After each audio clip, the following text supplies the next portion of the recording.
వైసీపీకి ఓటేస్తే మన ఇళ్లలో మనమే అద్దెకు ఉండాల్సిన పరిస్థితి వస్తుందన్నారు చంద్రబాబు. ముగ్గురు దుష్ట శక్తులు ఏపీపై ముప్పై దాడి చేస్తున్నాయని తెలిపారు. దేశంలో దుర్మార్గులంతా ఏకమయ్యారని, కేంద్రం నుంచి మోడీ డైరెక్షన్లోనే టీడీపీ నేతలపై ఐటీ దాడులు జరుగుతున్నాయని అన్నారు. టీడీపీ నేతలపై పాత కేసులను కేసీఆర్ తవ్వి తీస్తున్నారని విమర్శించారు.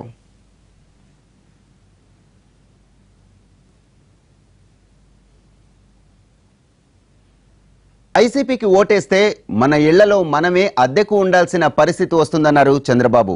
ముగ్గురు దుష్ట శక్తులు ఏపీపై ముప్పై దాడి చేస్తున్నాయని తెలిపారు. దేశంలో దుర్మార్గులంతా ఏకమయ్యారని, కేంద్రం నుంచి మోడీ డైరెక్షన్లోనే టీడీపీ నేతలపై ఐటీ దాడులు జరుగుతున్నాయని అన్నారు. టీడీపీ నేతలపై పాత కేసులను కేసీఆర్ తవ్వి తీస్తున్నారని విమర్శించారు.